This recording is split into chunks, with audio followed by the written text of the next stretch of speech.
اعوذ باللہ من الشیطان الرجیم، بسم اللہ الرحمن الرحیم۔ ناظرین، آپ کا ہوسٹ یاسین لاکھ سی نیوز کے اسٹوڈیو میں ہم آپ کو خوش آمدید کہتے ہیں۔ ہمارے اسٹوڈیو میں اس وقت تشریف رکھتے ہیں شہباز مرتضیٰ انصاری صاحب، ایڈوکیٹ ہائی کورٹ کے، فیملی کورٹ اور فیملی کیسز کے حوالے سے اسپیشلسٹ جانے جاتے ہیں، ملتان ساؤتھ پنجاب کے ماہر ناز ہیں۔ یہ نہ صرف فیملی کورٹس کے حوالے سے بلکہ شرعی کورٹس کے بھی کونسل ہیں، تو ہم ان سے ملاقات آپ کی کرواتے ہیں اور آج ان سے ہم پوچھتے ہیں کہ یہ جو شہروں میں دیہاتوں میں مختلف قبضہ گروپ ہیں، لوگوں کی پراپرٹیوں پر قبضہ کر کے ان کو محروم کر دیتے ہیں، وہ غیر قانونی بے دخلی کے حوالے سے جو قانون ہے وہ کیا ہے؟ ایسے قبضہ گروپ سے جان چھڑانے کے لیے اس قانون کی تھوڑی ہمیں تشریح کر کے اس کو ڈیفائن کر کے تفصیل بتا دیں گے، تو ہم ان سے ملاقات کراتے ہیں۔ جی السلام علیکم سر۔ وعلیکم السلام سر۔ کیسے ہیں آپ سر؟ خیریت سے ہیں؟ سر اچھا سر، یہ غیر قانونی بے دخلی ایکٹ کیا چیز ہے؟ یہ اس کی تھوڑی سی ہمیں نا بڑی واضح سادے الفاظ میں عوام کو بتا دیں کہ یہ قانون کیا ہے اور یہ کس طرح کام کرتا ہے۔ یہ سر قانون جو ہے نا یہ بنا ہے 2005 میں، انلیگل ڈسپوزیشن ایکٹ 2005۔ ٹھیک ہے۔ اب اس کا بنانے کا بیک گراؤنڈ کیا ہے، یہ کیوں بنانا پڑا جی، اور یہ قانون بیسیکلی اس میں کیا فائدہ ہے؟ اصل میں اس سے پہلے غیر قانونی قابضین کے خلاف کوئی جامع قانون موجود نہیں تھا۔ ٹھیک ہے۔ یعنی ایک بندے کی جائیداد پہ قبضہ ہو گیا، وہ اب جائے گا جناب سول کورٹ میں جا کے کیس کرے گا قبضہ واپس لینے کا۔ پہلے تو وہ 15,000 کورٹ فیس لگائے گا، قبضہ بھی اس کی جائیداد پہ ہوا، 15,000 کورٹ فیس بھی وہ لگائے، پہلے وکیل کرے، وکیل کے بھی 1,000 روپے فیس دے، اس کے بعد مقدمہ شروع ہوتا تھا۔ مقدمہ 2-4 سال چلا، اس کے بعد فیصلہ ہو گیا، پھر اپیل کی، پھر فیصلہ، پھر ہائی کورٹ، پھر سپریم کورٹ۔ 20 سال تک لوگوں کو ان کے قبضے ہی نہیں ملتے تھے۔ اگر وہ کیس جیت بھی جاتا تھا تو زیادہ سے زیادہ کیا ہوتا تھا، اس کو قبضہ واپس مل جاتا۔ میکسیمم یہ تھا۔ ایک وہ 20 سال دلیل ہوا، لاکھوں روپے لگائے، قبضہ بھی اسی کا گیا، تو وہ اور فائدے میں کون رہا؟ قبضہ گروپ، جس نے اتنا عرصہ اس جائیداد کو استعمال کیا۔ بالکل ایسی یہ میں اس صورت میں بتا رہا ہوں، اگر وہ کیس جیت جائے جس نے دعویٰ کیا ہے، اگر خدا نخواستہ ہار جائے تو اللہ ہی حافظ ہے۔ یہ جو قبضہ گروپ ٹائپ لوگ ہوتے ہیں، یہ پھر جعلی اسٹامپ لے کے جعلی معاہدے بیع بنا لیے یا کوئی اور ڈاکومنٹ بنا لیے، تو اس کے بھی ایکسپرٹ ہوتے ہیں اور پھر یہ ویسے بھی خطرناک ہوتے ہیں۔ جی بالکل۔ تو ضرورت محسوس کوئی جامع قانون موجود نہیں تھا ان کے لیے، ٹھیک ہے۔ جی تو اس کے لیے پھر کچھ ایم پیز کی جائیدادوں پہ بھی جب قبضے ہوئے تو ان کو سمجھ آئی کہ بھائی یہ ہم کہاں کس ملک میں رہ رہے ہیں کہ ایک اپنی جائیداد پہ قبضہ کروائیں، اس کے بعد 10-15 سال دلیل بھی ہم ہوں، پیسہ بھی ہم لگائیں اور بعد میں میکسیمم ملے قبضہ ہمیں صرف، اور اس بندے کا کچھ نہ بگڑے۔ پھر یہ قانون بنایا گیا انلیگل ڈسپوزیشن ایکٹ 2005۔ جی، اب اس قانون میں خاص باتیں جو ہیں وہ کیا ہیں؟ ایک تو یہ ڈائریکٹ سیشن کورٹ میں کیس دائر ہوگا، ٹھیک ہے، چھوٹی سول کورٹ میں نہیں ہوگا۔ ٹھیک ہے۔ سیشن کورٹ میں بھی یہ فوجداری کیس ہوگا، سول کورٹ سول کیس نہیں ہوگا، مطلب اس پہ کورٹ فیس بھی کوئی نہیں لگے گی۔ جیسے ایک مرڈر کیس ہوتا ہے نا، اسی طرح کا ٹرائل اس کا ہوگا۔ اچھا، اس کا طریقہ یہ ہوگا، اس کے لیے بنیادی 2 شرطیں ہیں جی، جو سب سے اہم میں بتانے جا رہا ہوں۔ وہ کیا ہے؟ ایک یہ کہ جو مستغیث ہے جی، وہ مالک ہونا چاہیے جائیداد کا۔ اچھا، یہ بنیادی شرط ہے؟ یہ بنیادی شرط ہے، ورثہ میں سے یا اس کے دیگر کوئی بھی ہو مالک ہو۔ جس نے قبضہ کیا ہے اس کے پاس کوئی ڈاکومنٹ نہ ہو ملکیت کا یا قبضے سے متعلق قانونی قبضے کا، جی، یعنی وہ بالکل اس کے پاس کچھ نہ ہو، جی، تو وہ کیونکہ یہ بنیادی طور پہ اس میں لکھا یہ گیا کہ یہ قبضہ گروپوں کے خلاف ہے۔ جی بالکل۔ عام جو لوگ ہوتے ہیں جن کے پاس قانونی قبضہ ہوتا ہے کسی شکل میں یا کوئی اور رولا ہوتا ہے، ان کے لیے نہیں ہے ڈسپیوٹ، وہ اور چیز ہے، یہ ڈائریکٹ قبضہ گروپوں کے لیے بنیاد میں لکھا گیا ہے۔ جی، یہ جب کیس دائر ہوگا سیشن کورٹ میں، ایک تو کورٹ فیس کوئی نہیں، ٹھیک ہے، پھر بڑی عدالت ہے، پھر جج صاحب کو اختیار ہے کہ پہلے انکوائری کروائیں گے، پہلے تو بیان ہو جائیں گے نا۔ جی بالکل۔ بتائے گا کہ میری جائیداد تھی، یہ میرے ملکیت کا کاغذ ہے، فلاں ڈیٹ کو فلاں دن اتنے بجے قبضہ ہوا، غیر قانونی، ملزم ہوں گے اس میں۔ جج صاحب کو اختیار ہے، وہ متعلقہ ایس ٹی او کو آرڈر کر سکتے ہیں کہ اس معاملے کی انکوائری کر کے رپورٹ دی جائے۔ ٹھیک ہے۔ اگر یہ کوئی زرعی رقبہ ہوگا تو تب جج صاحب کو یہ بھی اختیار ہے کہ وہ کسی تحصیلدار کو، پٹواری کو بھی آرڈر کر سکتے ہیں جی بالکل، کہ انکوائری کر کے رپورٹ دیں، وہ رپورٹ آ جائے گی کورٹ میں۔ اگر اس رپورٹ کے بعد اور کورٹ بادیوں نظر میں جو ایویڈنس ہوگی اس کو مطابق کورٹ یہ سمجھے گی کہ واقعی غیر قانونی قبضہ ہوا، تو کورٹ جو ہے اس استغاثے کو باقاعدہ ایڈمٹ کر کے اس کو ملزمان کو نوٹس جاری کر دے گی، ملزمان کو طلب کرے گی۔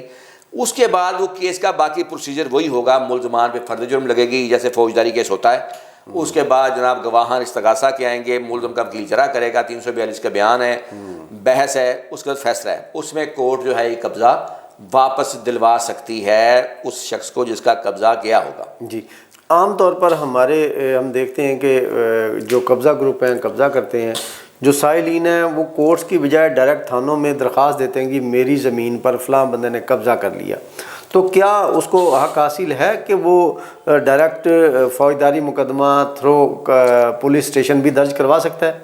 بالکل کروا سکتا ہے، پولیس اسٹیشن درج کرا سکتا ہے، پولیس کو بھی اس پہ اختیار تو ہے۔ لیکن یہ جو قبضہ گروپ ٹائپ لوگ ہوتے ہیں نا، یہ بڑے مضبوط لوگ ہوتے ہیں، تو ان کے پھر معاملہ جو ہوتے ہیں نا، یہ پولیس کو آپ سمجھ مینیج رہے کرنا ہیں ان کے لیے آسان ہاں جی ایزی ہوتا ہے۔ وہ بیچارے جن کی جگہ جات پہ قبضہ ہوتا ہے تو وہ اتنے طاقتور نہیں ہوتے، تو یہ بہتر ہے، یہ استغاثہ سب سے بہتر اس کا سلوشن ہے قانونی طور پہ، کہ کورٹ اپنے طور پہ پھر وہ کرواتی ہے جس پہ عمل۔ اچھا یہ بتائیں کہ قبضہ گروپ کی جو پراپرٹی پر ہے، کورٹ کی جانب سے فوری طور پر کیا ریمیڈی مل سکتی ہے؟ جو پراپرٹی کا مالک ہے اس کو کیا ریمیڈی مل سکتی ہے؟ سر اس قانون میں، یہ بھی اچھا سوال ہے آپ کا، اس قانون میں یہ قرار دیا گیا ہے کہ اگر جب استغاثہ دائر ہوگا، جب کورٹ ایڈمٹ کرے گی، کورٹ اگر یہ سمجھے گی کہ قبضہ واقعی غیر قانونی طور پہ گیا ہے اور انہوں نے کیا ہے، تو کورٹ بغیر شہادتیں ریکارڈ کیے، شہادتیں تو بعد میں ریکارڈ ہوں گی، اس کو فوری اختیار ہے کہ وہ ایس ایچ او کو آرڈر کر سکتی ہے کہ ان کا قبضہ ان کے حوالے کیا جائے کیس کے فیصلے تک۔ فیصلہ بعد میں ہوتا رہے گا، شہادتیں بعد میں آئیں گی، till the decision of the case. Court کو یہ فوری اختیار حاصل ہے، ایون کہ کورٹ ان کو گرفتار کروانے کا بھی آرڈر کر سکتی ہے متعلقہ ایس ایچ او کو۔ اگر کورٹ دیکھے کہ واضح طور پہ غیر قانونی قبضہ ہوا ہے اور یہ قبضہ گروپ ہے، تو کورٹ ان پہ یہ بھی آرڈر کر سکتی ہے ان کو گرفتار کروانے کا۔ ٹھیک۔ اچھا، عدالتوں میں عام طور پر جو قبضہ واپس کرانے کے حوالے سے کیسز ہیں، وہ یہی ہوتا ہے کہ پریکٹس جو روٹین کورٹس میں چل رہی ہوتی ہیں کہ اینڈ آف دی ڈیسیژن جو ہے وہ ان کو ڈیسیژن میں قبضہ بھی دے دیں، اور وہ ایف آئی آر کے آرڈر کرنے اور دیگر معاملات کروانے کے حوالے سے وہ اینڈ پہ ہوتے ہیں۔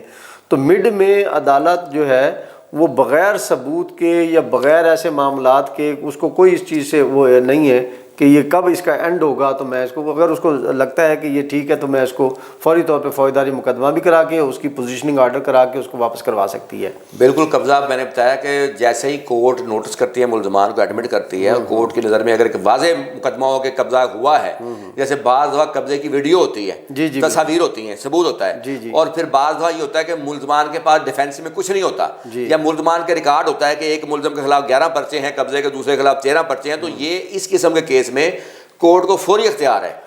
تو یہ کیا عدالتی کو بیلف ٹائپ چیز جاتی ہے یا بذریعہ مقامی پولیس قبضہ واپس کروانے کورٹ پولیس کو آرڈر کرے گی، پولیس جو ہے پولیس چیف کو بھی آرڈر کر سکتی ہے، پولیس ایس ایچ او کو، جو کورٹ ہے کورٹ ایس ایچ او کو بھی آرڈر کر سکتی ہے، پولیس چیف کو بھی آرڈر کر سکتی ہے۔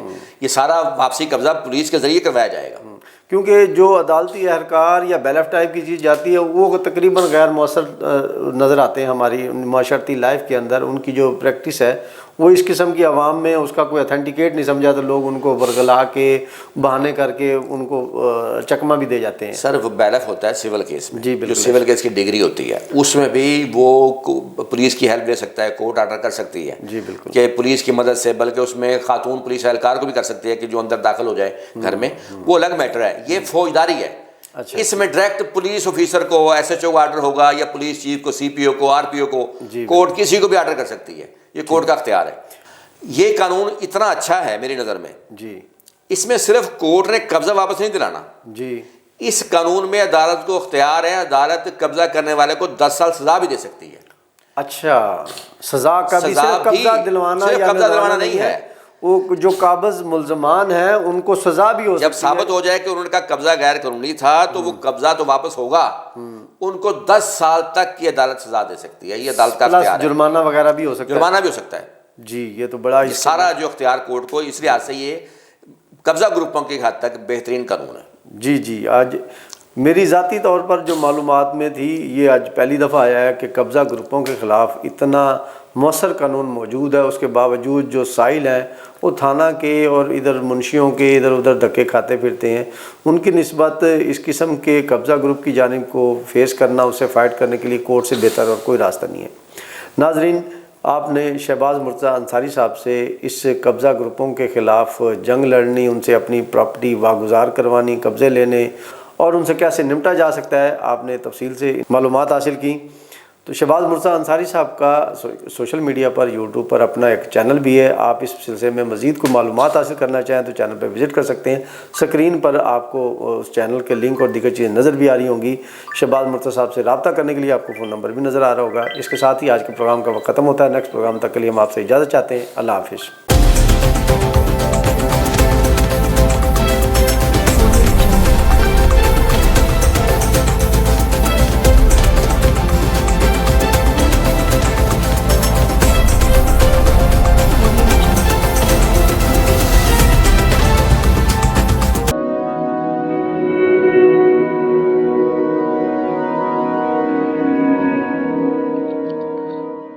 رزق اللہ کے ہاتھ میں ہے اور کبھی کبھی رزاق رزق کی تقسیم کا اعزاز ان لوگوں کو بھی عطا فرما دیتا ہے کہ جو حالات کی کڑی دھوپ میں شجرے سایہ دار ہوتے ہیں.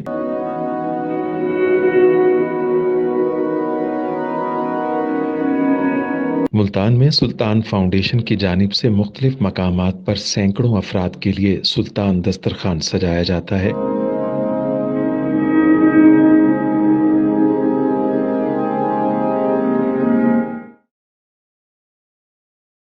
ہر انسان سلطان دسترخوان کا مہمان بنتا ہے.